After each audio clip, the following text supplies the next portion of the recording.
How would you like to learn to cook the absolutely perfect steak by the sous vide method every single time?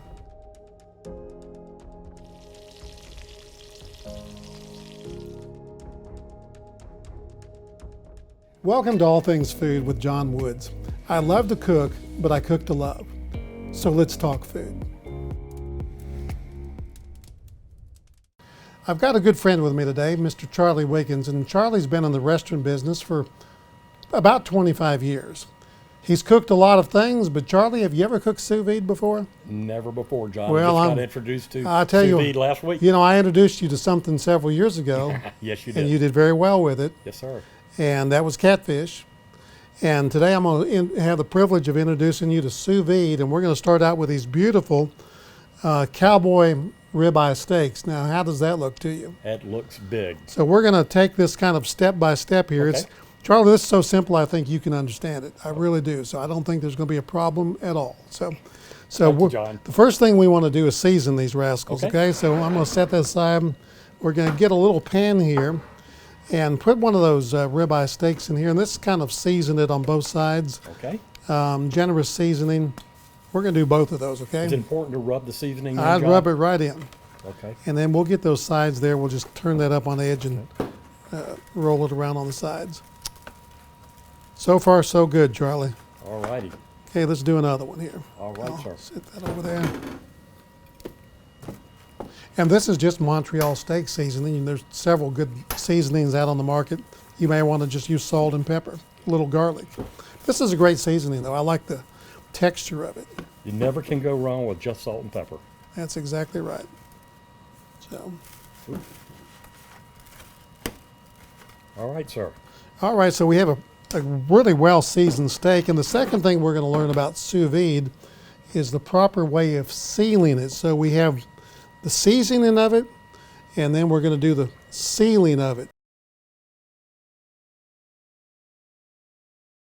So Charlie, you know sous vide is cooking in a vacuum bag underwater. And we have a sample going back here behind us. But one of the most important things about doing sous vide is to have a proper seal on that vacuum bag. Okay. And I have a technique that I like to use, and we're going to actually double seal the bag.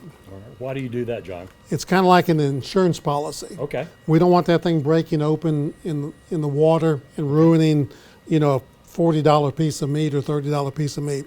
So we're going to vacuum seal it, or we're going to seal it on the bottom twice. Then we're going to vacuum seal it, which will seal it on the top once, and then we'll do another seal on top of that vacuum seal. Great. So let's go at it. So let's close that. We pulled the bag out, and then we're going to close it up and hit the seal button there. Okay. Seal number one. Pull it forward just a tad. Seal number two. I'm excited. Oh yeah, it's going to be fabulous. So we're like a committee here, Charlie. How much bag do we need, I think John? that's good. Okay. We need a lot of bag for that big steak, but I Yeah. think you've got plenty there. We're going to turn a collar down on this bag.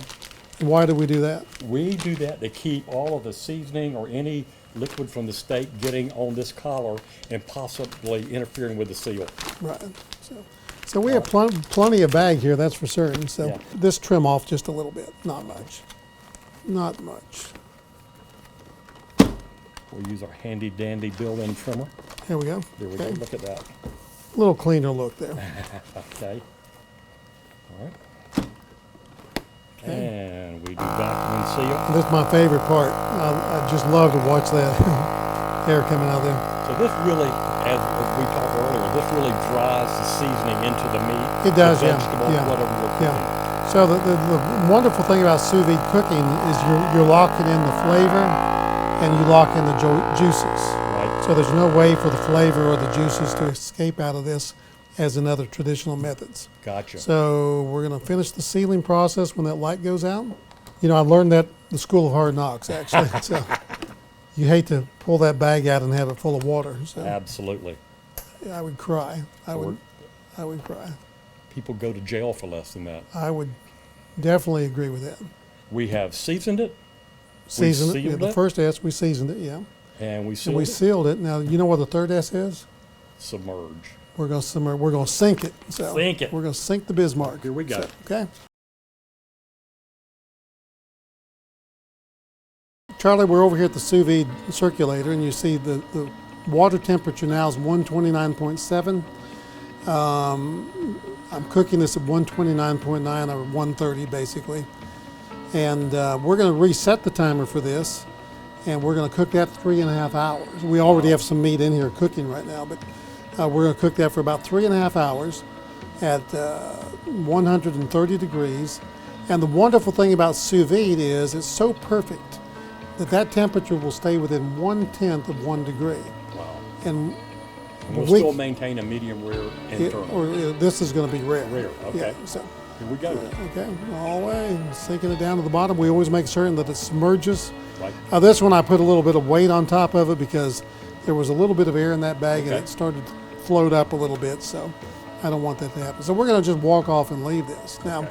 what if something comes up that we're not back in 3.5 hours? We don't need to panic. Okay. It's going to keep cooking. It'll never go above that temperature. If something comes up, we're not back in 5 hours. I'm not going to panic. It'll never go above that temperature.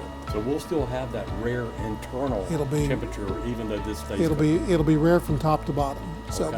that's the wonderful thing about sous vide cooking. Right. So, and you're going to be amazed. We're going to cook this, and then the fourth S that we're going to practice today is searing it. Okay. When we pull this out of the bag, you're going to notice it's kind of a opaque color. There's not a lot of color to it. Right. But we're going to solve that problem by taking it over to a hot skillet and searing it, and it's going to be the most beautiful piece of meat you've ever seen. So Charlie, that's your first sous vide steak. Congratulations. Thank you very much. That's absolutely beautiful. So what's the next step? Well, let's go ahead and open it up so we can get a good look at it. Wow. You can immediately feel the difference in the texture coming out versus going in the sous vide machine. Yeah. Really noticeable. And again, this is cooked. This is a rare steak, and you can tell by feeling this. I wanted this rare for the video today. So we've seasoned it really well. I don't think I need to season it anymore. I wouldn't, John. But it's kind of the texture of it's not what we are accustomed to in our culture, and we don't have that browning of it. It's kind of an opaque look. Right. So how are we going to cure that? Well, I've got the answer. Okay. I knew you were going to ask that question. I have the answer right here. A simple little skillet. Now I like using stainless steel. Okay. And then we're going to use an oil. Rapeseed oil is fabulous because it has such a high smoke point. We can get this very hot and not worry about burning the oil. One thing we need to do in order to get the perfect sear on this is there's a lot of moisture here, and if we put this in the skillet as it is, we're going to be steaming the steak and not searing it. Okay. So it's not going to give us the nice finish. So we're going to pat this thing dry. I usually stick a towel up underneath it as well. Okay. Here we go. Oh, there we go. Yeah, there we go. There we go. Let's go to the stove and Let's start searing the fourth S of sous vide cooking. Okay. Yes, sir. Whenever we do this process of searing the steak, we need to do our mise en place. And you know what that means. We've talked about that many times. Everything in its place. We don't have to stop and go find something. So we have our oil, we have our steak, we have our butter that we're going to top it off with, we have our tongs to turn the steak, and what is this? We have a little tablespoon and some water. Okay. So what are we going to do with that? So we're going to turn the pan on here. We're going to bring it up to temperature.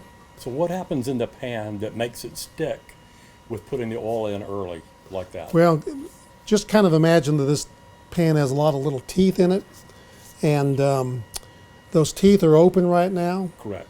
And as the pan heats up, those teeth begin to close.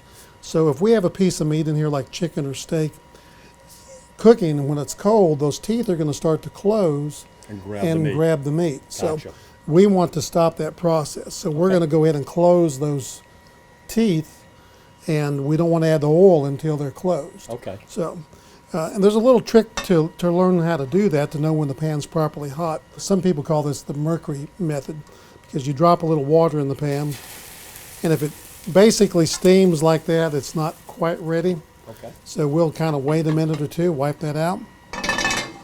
And what we're going to want to do is get this thing to the point where the mercury ball is in one piece. Okay. So if it breaks apart into many pieces, it's probably too hot. Then we Okay. need to back it back down. Okay, So great. too cold is bad, too hot is bad. So we want it just perfect. So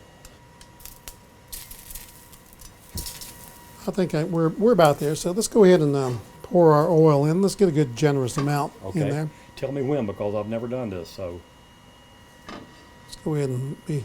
hit it. That's good. So that, to me, looks like about 3 or 4 tablespoons. Yeah, and we're going to turn that down just a tad. Starting to shimmer a little bit and smoke, so let's go ahead and, you always want to listen for the sizzle, okay? I'm going to let you do it. All right, here we go. Whoa! All right. We're almost too big for the skillet, Yep. so we'll kind of push it down like this throughout the Okay. cooking process. And how long on this first side do we go, John? We're going to go about 2 minutes. We'll just take a peek at it. So, Amazing. yeah, and it didn't stick, did it? So, You ready to go? let's go for it. Get a shot of that. All right. And then whenever you're ready, put some of that butter on the top and kind of use your tongs to let it move around there. You ever do a compound butter, or you think you have enough? Oh, I do? Yeah, all the time. Okay. Yeah, yeah.